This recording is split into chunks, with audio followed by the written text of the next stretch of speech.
जय हिंद दोस्तों 1 अप्रैल 2026 से इनकम टैक्स के ये 10 नए नियम लागू होने जा रहे हैं और इससे आपकी सैलरी और पेंशन पर तो टैक्स लगेगा ही दोस्तों, लेकिन जो आपका रिटायरमेंट फंड है उस पर भी टैक्स लगने जा रहा है और आपकी कंपनी या डिपार्टमेंट आपको जो पर्क्स दे रही हैं, जो सुविधाएं दे रही हैं, यानी कि आपको यदि सरकारी गाड़ी दी गई है, आपको डिपार्टमेंट की तरफ से लोन दिया गया है, तो इस प्रकार उसको भी कैलकुलेट किया जाएगा। या घर दिया गया है, जैसे होता है ना कि डिपार्टमेंट क्वार्टर्स देती है, तो इन सारी चीजों को कैलकुलेट किया जाएगा कि आपको कितने पैसे की सुविधाएं दी जा रही हैं, उसको आपकी इनकम माना जाएगा और उसके बाद होगा टैक्स का कैलकुलेशन। और इसके लिए जो कंपनीज हैं, डिपार्टमेंट्स हैं, अब आपके फॉर्म 16 और जो आपकी सैलरी स्लिप है उसको भी नए तरीके से आपको मुहैया कराएगी। जी हां दोस्तों, बड़ा इंपॉर्टेंट है यह टैक्स का मामला जो 1 अप्रैल 2026 से लागू होने जा रहा है। इससे पहले आपको दोस्तों एक महत्वपूर्ण जानकारी दे देता हूं। जो भी आप जो कर्मचारी हैं, पेंशन भोगी हैं, एक्स सर्विसमैन हैं, डिफेंस के हैं, ठीक है, केंद्रीय कर्मी हैं, वो उन अब जो है बच्चों का एडमिशन करवाना चाहते हैं, केंद्रीय विद्यालय में इंतजार कर रहे थे लगातार, तो उनको ये बता दूं दोस्तों कि एडमिशन शुरू हो चुके हैं। अब आप देख रहे हैं online registration for admission in Bal Vatika and class first for the session 26-27 will commence from 20 March 2026 से 10 बजे से दोस्तों आपका केवी के पोर्टल में जाएंगे तो आपका खुल जाएगा, वहां पे रजिस्ट्रेशन शुरू हो जाएगा। इस पर दोस्तों अगर, और ये 2 अप्रैल तक चलेगा दोस्तों, ठीक है। आप इस पर अगर विस्तृत वीडियो चाहते हैं तो कमेंट बॉक्स में लिख सकते हैं। अब आते हैं दोस्तों इनकम टैक्स के ऊपर। आपको पता होना चाहिए अभी जो इनकम टैक्स का स्लैब चल रहा है वह क्या है। इसके बाद में जो अब नए नियम होने जा रहे हैं 1 अप्रैल से, उसके बारे में भी बताऊंगा दोस्तों, ठीक है। अभी हालांकि आपको पता, अब तो ये पुरानी बात हो गई है, मतलब ये वाला जो फाइनेंशियल ईयर चल रहा है इस पर तो दोस्तों ये वाले टैक्स के जो स्लैब हैं वो एप्लीकेबल हैं, ठीक है। अब एप्लीकेबल क्या है मैं आपको बता दूं। देखिए 12 लाख रुपए तक अगर आपकी कमाई है किसी भी सोर्सेज से, चाहे वो पेंशन है, सैलरी है, ठीक है, या फिर आपको कहीं से ब्याज मिल रहा है या कोई भी अदर इनकम है आपकी इस प्रकार से, तो अगर 12 लाख तक की इनकम है तो नए टैक्स रिजीम के तहत यदि आप इनकम टैक्स फाइल करते हैं, आईटीआर फाइल करते हैं, तो आपको 1 भी रुपया टैक्स नहीं पड़ेगा। लेकिन अगर 12 लाख से ऊपर चले जाते हैं तो दोस्तों आप आ जाते हैं इस वाले स्लैब में। आप देख रहे हैं ये वाला स्लैब हो जाता है शुरू, तो सीधा सीधा जैसे ही आते हैं आप रेट देख रहे हैं दोस्तों कि इतना इतना टैक्स आपको पड़ना शुरू हो जाएगा। 13 लाख पे 26,000, इस पे जो है 14 पे इतना, ठीक है। तो ये सारी की सारी चीजें हैं 12 से ऊपर जाते हैं। लेकिन जो सैलरीड हैं और जो पेंशनर्स हैं उनके लिए एक और चीज है दोस्तों, डिडक्शन। ये 75,000 रुपए का स्टैंडर्ड डिडक्शन भी मिलता है, यानी कि 12,75,000 तक आपको आपकी इनकम पर सैलरीड और पेंशन के माध्यम से जो मिलती है उस पे आपको टैक्स नहीं देना पड़ेगा, 12,75,000, ठीक है। अब इस चीज में एक और चीज बता देता हूं दोस्तों, जो ओल्ड टैक्स रिजीम के तहत आपको कई चीजों की छूट मिलती थी, 80C 80 मतलब उसको एग्जेम्पशन उसका ले सकते थे, हाउसिंग लोन लिया है, ये तो कई चीजें हैं। तो लेकिन आप इसमें जो old tax regime, new tax regime है, इसमें इन चीजों को क्लेम नहीं कर सकते हैं। 80C 80D HRA are disallowed यहां पर न्यू टैक्स रिजीम में। अच्छा जी, ये तो हुई बात दोस्तों अभी तक की। अब आते हैं नई में जो 1 अप्रैल से लागू होने जा रहा है, ठीक है। 1 अप्रैल से इनकम टैक्स के नए नियम लागू होंगे। सैलरी, घर गाड़ी, रिटायरमेंट फंड और एम्प्लॉयर गिफ्ट पर टैक्स लगेगा। जानिए बड़े बदलाव। अब देखिए इसको एक एक करके समझिए। मैं 10 जो बड़े बदलाव हैं उनके बारे में बताऊंगा। केंद्र सरकार 1 अप्रैल 26 से देश में नया इनकम टैक्स सिस्टम लागू करने जा रही है। जी हां दोस्तों, और यह नया नियम कानून मौजूदा इनकम टैक्स एक्ट, अभी कौन सा इनकम टैक्स एक्ट चल रहा है दोस्तों, 1961, तो ये जो अब 26 का आएगा इसकी जगह ये ले लेगा, ठीक है। तो इनकम टैक्स रूल 2026 के ड्राफ्ट के मुताबिक middle class, taxpayers, private sector के कर्मचारी सब शामिल हैं दोस्तों इसमें, ठीक है। और बड़े बिजनेस घराने और सरकारी कर्मचारी भी हैं के लिए टैक्स कैलकुलेशन के तरीके पूरी तरह बदल जाएंगे। अब कैसे बदलेंगे? इन ड्राफ्ट नियमों को 22 फरवरी 26 तक जनता के सुझावों के लिए रखा गया। जनता से भी सुझाव मांगे गए थे और 22 फरवरी तक का समय दिया गया था। जैसे 8 सीपीसी के लिए नहीं मांग रखे आप लोगों से सबसे सुझाव की भैया आप दीजिए, 18 क्वेश्चनरी हैं उनके मांगे गए हैं, तो वैसे ही इसके लिए भी मांगे गए थे। तो नए नियम का मकसद सैलरी के साथ मिलने वाली सुविधाओं, जो मैंने आप कहा है दोस्तों कि सैलरी तो है ही, सैलरी पे तो आपका टैक्स लगेगा ही, लेकिन जो उसके साथ सुविधाएं मिल रही हैं जैसे कंपनी का घर, कार और गिफ्ट्स की वैल्यू। जी हाँ दोस्तों, कार अगर आपको कार दी गई है आपको लाने ले जाने के लिए सरकारी गाड़ी, या फिर कंपनी की तरफ से गाड़ी दी गई है, तो उस पर कितना खर्चा आ रहा है, वो सारी चीजें शामिल हैं इसमें दोस्तों, उसको भी आपकी इनकम में जोड़ा जाएगा। और गिफ्ट की वैल्यू भी है दोस्तों, अगर आप गिफ्ट ले रहे हैं तो कितने तक का गिफ्ट आप ले सकते हैं कि वो आपको टैक्स नहीं पड़ेगा। उससे ऊपर का लेंगे कोई गिफ्ट तो दोस्तों उस पर भी टैक्स पड़ेगा। तय करने के लिए एक फिक्स फॉर्मूला बनाना है, तो इसका एक फिक्स फॉर्मूला बनाया गया है ताकि टैक्स असेसमेंट यानी कि कैलकुलेशन में पारदर्शिता रहे। अब आते हैं नंबर 1 से पहला 10 बड़े बदलावों में जो कि सीधा आपकी जेब पर असर डालेगा दोस्तों। नया कानून अच्छा फाइनेंशियल ईयर 26-27 से प्रभावी होगा, यानी कि 1 अप्रैल 2026 से शुरू हो जाएगा अगले साल के लिए, ठीक है। ये जो गया दोस्तों यानी कि 31 मार्च तक जो जा रहा है वो प्रभाव, उस पर प्रभाव नहीं पड़ेगा, लेकिन अब नए वाले में पड़ेगा, ठीक है।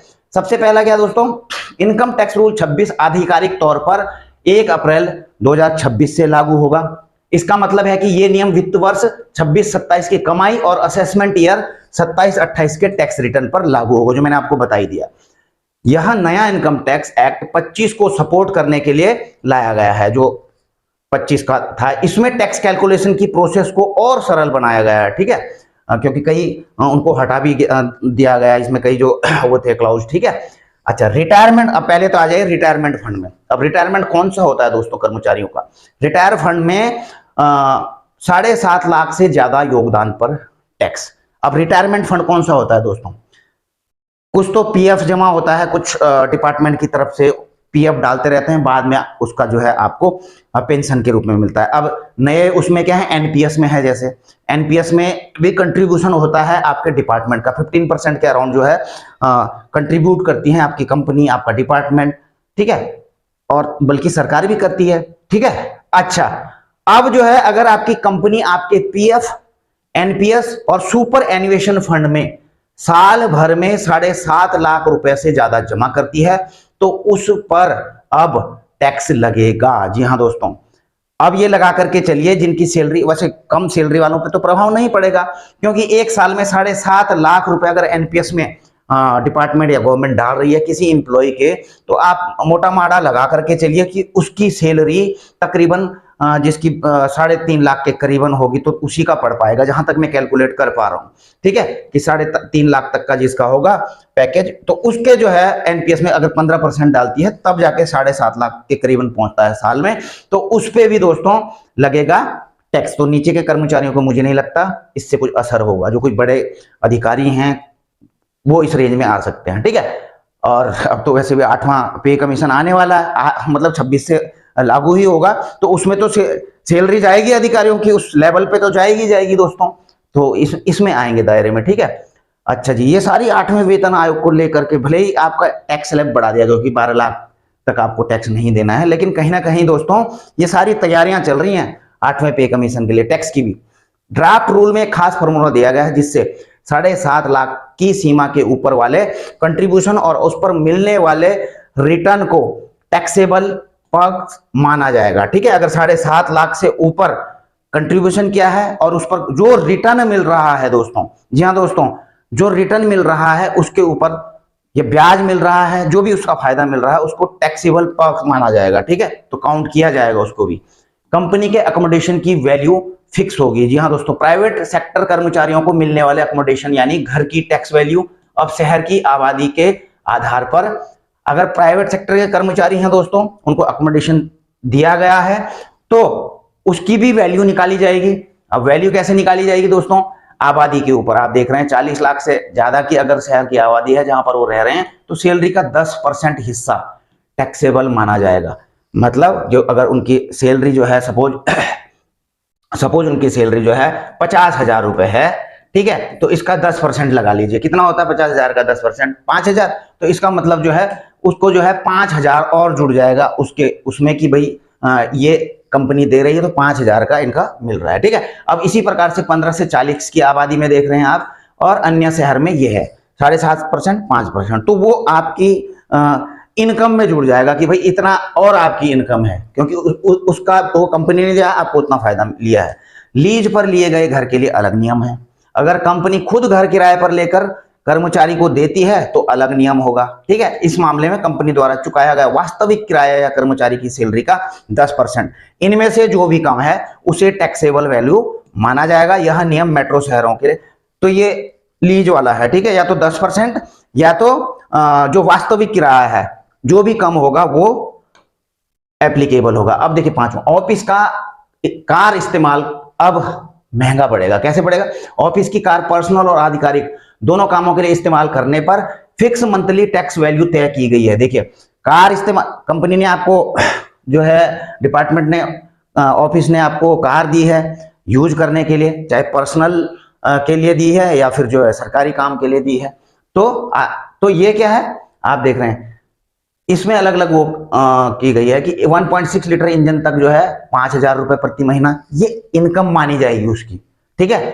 1.6 लीटर से बड़े इंजन वाला 7,000 रुपए प्रति महीना, और ड्राइवर की सुविधा अगर ड्राइवर भी आपने रख रखा है तो 3,000 रुपए प्रति महीना। तो ये भी जोड़ लीजिए, 5,000 प्लस 3,000, 7,000 प्लस 3,000, ये आपकी इनकम में जुड़ जाएगी, ये आपकी इनकम मानी जाएगी, ठीक है। इस फिक्स वैल्यू को सैलरी इनकम के साथ जोड़कर टैक्स निकाला जाएगा। आप समझ गए, सैलरी को तो मिल ही रहा है लेकिन ये भी आपकी इनकम में काउंट किया जाएगा। त्योहार पर गिफ्ट की लिमिट 15,000 की। कंपनियों से मिलने वाले गिफ्ट वाउचर या टोकन अब साल भर में कुल 15,000 तक ही टैक्स फ्री होंगे। यदि आपको कंपनियों के द्वारा कोई गिफ्ट दिए जा रहे हैं, वाउचर टोकन, आपने देखा कभी कभी दीपावली में तो कोई कंपनियां कितना कितना दे देती है, किसी को कार तक दे देती है एम्प्लॉइज को, ठीक है ना तो लेकिन कुछ पैसे दे देती हैं। तो ऐसे में अगर कुछ गिफ्ट करती है कोई कंपनी किसी को भी, तो अगर 15,000 से ज्यादा का देती हैं तो वो टैक्स के दायरे में आ जाएगी। अगर पूरे साल में गिफ्ट की वैल्यू 15,000 से ज्यादा हुई तो पूरी राशि पर टैक्स देना होगा। सपोज 20,000 रुपए का गिफ्ट दे दिया तो 20,000 इनकी इनकम में जुड़ जाएगा कर्मचारी की, ठीक है उसको उसका टैक्स देना पड़ेगा। अब सातवां क्या है, ऑफिस में 200 तक का खाना टैक्स फ्री। दोस्तों कैंटीन में मिलता है ना खाना, तो वर्किंग आवर के दौरान मिलने वाले कोई कंपनियां भी देती हैं। नॉन अल्कोहलिक बेवरेज पर टैक्स नहीं लगेगा बशर्ते उसकी वैल्यू 200 रुपए प्रति मील से ज्यादा ना हो। इसमें ऑफिस कैंटीन मील कूपन और कॉर्पोरेट मील प्रोग्राम शामिल है। अगर एक टाइम का खाना 200 रुपए से कम है तब तो उसमें जो है टैक्स नहीं लगेगा लेकिन उसकी वैल्यू इससे ज्यादा होगी तो दोस्तों टैक्स लगेगा, वो भी जुड़ेगा इनकम में। एम्प्लॉयर के लिए लोन पर टैक्स। अब देखिए अगर कंपनी बिना ब्याज या कम ब्याज पर लोन देती है तो उस फायदे पर टैक्स लगेगा। टैक्स का कैलकुलेशन एसबीआई की ब्याज दर के आधार पर होगा, और 2 लाख तक के लोन या गंभीर बीमारी के इलाज के लिए गए लोन पर कोई टैक्स नहीं लगेगा। अब देखिए हाउसिंग लोन देती हैं, और खासकर बैंक जो देती है अपने कर्मचारियों के को क्या करती है, कम रेट ऑफ इंटरेस्ट पर देती है, ठीक है। अगर मार्केट में चल रहा होगा सपोज 8-9%, ठीक है, तो जो है ये 5 या 6%, ऐसे मतलब मैं एग्जैक्ट नहीं बता रहा हूं, 5 या 6% पर अपने कर्मचारियों को दे देती है।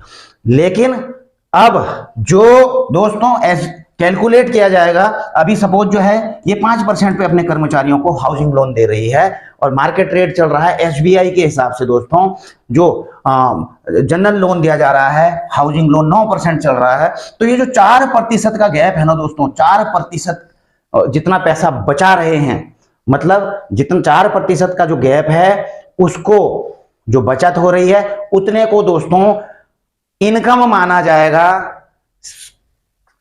उसको जो है जोड़ा जाएगा एम्प्लॉय की सैलरी के साथ में, और जो रिबेट मिल रहा है उसके ऊपर भी दोस्तों टैक्स देना पड़ेगा। ये खासकर बैंक के कर्मचारियों के लिए है। हालांकि सुप्रीम कोर्ट में पहले यह रुका हुआ था मामला, लेकिन सुप्रीम कोर्ट ने भी इस पर ऑर्डर दे दिया है, तो अब तो वैसे बैंक वैसे ही वसूलने लगे हैं। कई बैंकों ने कई कई तो जो है बैंक इस टैक्स को चुका रहे हैं खुद गवर्नमेंट को, ठीक है ना। और कुछों ने कुछ बैंकों ने नहीं किया है, लेकिन अपने कर्मचारियों के हिसाब से किया है बैंकों ने इस चीज को। चलो जो भी है, टैक्स फ्री इनकम से जुड़े खर्चों पर नियम। अगर आप ऐसी कमाई करते हैं जिस पर टैक्स नहीं लगता, तो उससे जुड़े खर्चों को क्लेम करने का नया फॉर्मूला है। निवेश की एवरेज सालाना वैल्यू का 1% हिस्सा खर्च के रूप में माना जाएगा, लेकिन यह राशि आपके द्वारा क्लेम किए कुल खर्च से ज्यादा नहीं हो सकती। अब विदेशी डिजिटल बिजनेस पर, जी हाँ दोस्तों, ये बिजनेसमैन के लिए, अगर विदेशी फॉरेन से जो है कुछ डिजिटल बिजनेस कर रहे हैं इंडिया के अंदर, उनकी लिमिट 2 करोड़ की है, तो डिजिटल बिजनेस विदेशी कंपनियों के लिए सिग्निफिकेंट इकोनॉमिक प्रेजेंस की सीमा तय की गई है। अगर उस कंपनी का भारत में रेवेन्यू 2 करोड़ से ज्यादा है, ठीक है, या उसके 3 लाख से ज्यादा भारतीय यूजर्स हैं, तो उसे भारत में भी टैक्स देना होगा, ठीक है, ये बिजनेसमैन के लिए। अब क्या होता है पर्क्स दोस्तों, जो सुविधाएं मैंने बताई हैं कि जो कंपनियों की तरफ से या फिर डिपार्टमेंट की तरफ से आपको सुविधाएं दी जाती हैं, जैसे कि फ्री की कार मतलब फ्री में नहीं, आपको कार फ्री में नहीं, उसके कार की सुविधाएं, आने जाने का आपको कार मिली हुई है, आपको घर मिला हुआ है कंपनी की तरफ से, क्लब में मेंबरशिप दी हुई है क्योंकि आप डिपार्टमेंट में हैं, या आपको नौकर दिया हुआ है, सर्वेंट दिया हुआ है, तो ये सारे कहलाते हैं पर्क्स दोस्तों, आपको पता ही है, ठीक है। पे तो देती है डिपार्टमेंट, पर्क्स भी देती है, सुविधाएं भी देती है, वो अलग है। इनकम टैक्स विभाग इन्हें भी कमाई मांगता है। अब देखिए, पहले तो आपकी कमाई केवल आपकी सैलरी पेंशन वगैरह ही होती थी जो आपको मिलती थी, लेकिन अब ये जो पर्क्स मिल रहे हैं ना दोस्तों, सुविधाएं, इसको इनकम टैक्स विभाग आपकी कमाई मानता है और इनकी एक वैल्यू निकालकर उस पर टैक्स वसूलता है। और जो फॉर्म 16 और सैलरी स्लिप पर इसका असर भी देखने को मिलेगा दोस्तों। टैक्स एक्सपर्ट के मुताबिक इन बदलावों का सीधा अक्सर आपकी टेक होम सैलरी पर पड़ सकता है। कंपनियों को अपनी सैलरी स्ट्रक्चर और सॉफ्टवेयर अपडेट करने होंगे, जी हाँ दोस्तों, ताकि फॉर्म 16 और सैलरी स्लिप में नई वैल्यू दिख सके। अब नई वैल्यू कौन सी होगी? आपको जो मिल रही है सैलरी वगैरह वो तो है ही, लेकिन जो आपको पर्क्स सुविधाएं मिल रही है, इसका कैलकुलेशन भी इस आधार पर, जो मैंने आपको बताया, इस आधार पर करके आपकी सेल उसको भी काउंट किया जाएगा, तब जाके आपका फॉर्म 16 जारी होगा, सैलरी स्लिप जारी होगी और आप टैक्स के दायरे में आएंगे इसके मुताबिक, ठीक है। तो कुल मिलाकर के दोस्तों आपको देखना यही चीज होगी कि अब आगे आगे होता है क्या। और बाकी डिफेंस का तो दोस्तों डिसेबिलिटी पेंशन के ऊपर भी था, वो कुछ दिन पहले आपको वीडियो बना दी थी, लेकिन अभी हाल ही में डिसेबिलिटी के पेंशन के ऊपर सरकार ने संसद में कुछ जवाब दिए हैं। आने वाली वीडियोज में जो है इसको लेकर के भी मैं आऊंगा, ठीक है। तो यहीं पर करेंगे वीडियो समाप्त। वीडियो अच्छी लगी तो लाइक शेयर कर सकते हैं, चैनल में नए हैं तो चैनल को सब्सक्राइब करके बेल आइकन का घंटा भी दबा सकते हैं। जल्द मिलने की कोशिश करेंगे। जय हिंद।